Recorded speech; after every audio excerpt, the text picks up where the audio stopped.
sillonnent les immenses étendues blanches du Groenland en quête de l'endroit idéal pour effectuer des prélèvements.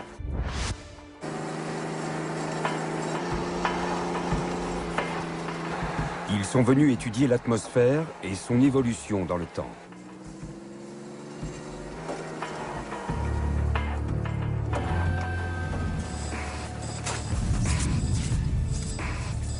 Après un long trajet sur la glace, ils posent leurs outils à 1265 km du pôle Nord.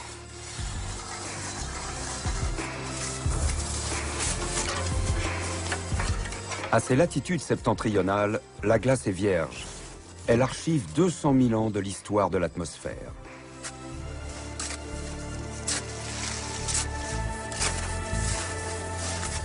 Les particules chimiques contenues dans l'air sont capturées par les flocons de neige quand ils tombent. Au fil des millénaires, la neige s'est entassée pour former l'Inland Sea, une calotte de glace de plus de 2000 mètres d'épaisseur.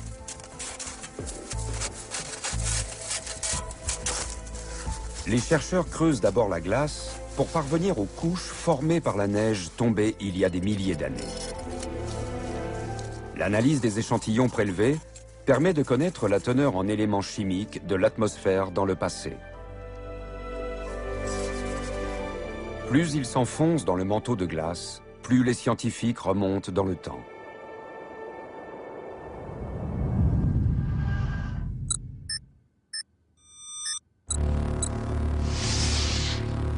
Le climatologue Grigori Zielinski contribue à révéler les secrets des couches de glace.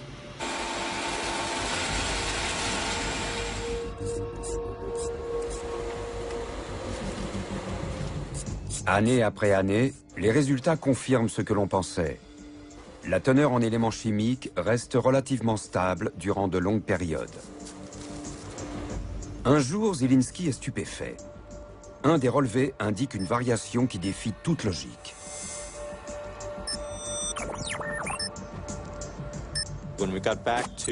En analysant des échantillons remontant à 75 000 ans, les informations recueillies laissaient présager un phénomène extraordinaire.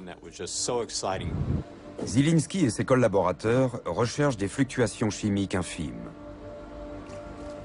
Or, la teneur d'un des composants monte soudain en flèche, celle du sulfate. Il y a 75 000 ans, l'atmosphère devait être noyée par des quantités colossales de dioxyde de soufre.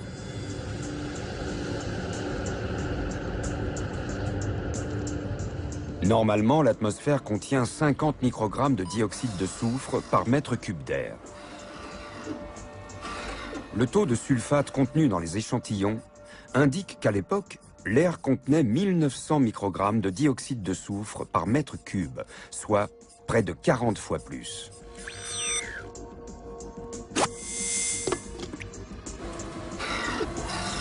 Une telle teneur en dioxyde de soufre a dû déclencher une réaction chimique qui a étouffé la vie sur Terre avec un composé chimique redoutable, le H2SO4, mieux connu sous le nom d'acide sulfurique. L'acide sulfurique est si corrosif qu'il peut ronger le métal. Quand l'atmosphère en est saturée, toute la vie sur Terre peut être anéantie. La quantité d'acide sulfurique absorbée par l'atmosphère était de l'ordre de 2 à 4 000 mégatonnes. C'est énorme.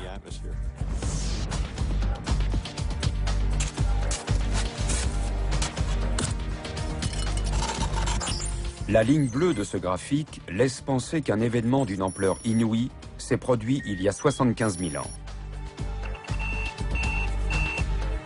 L'atmosphère était saturée de milliards de tonnes d'acide sulfurique. La Terre devait être enveloppée d'un épais voile jaune.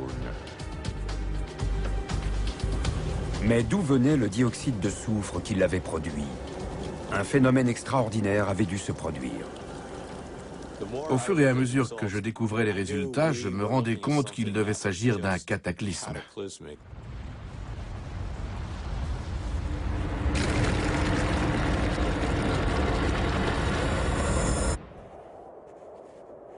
Zielinski et ses collègues sont certains qu'un phénomène a eu lieu sur Terre il y a 75 000 ans.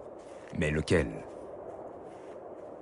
Les recherches effectuées par une autre équipe scientifique à des milliers de kilomètres du Groenland vont confirmer l'existence de cet événement majeur.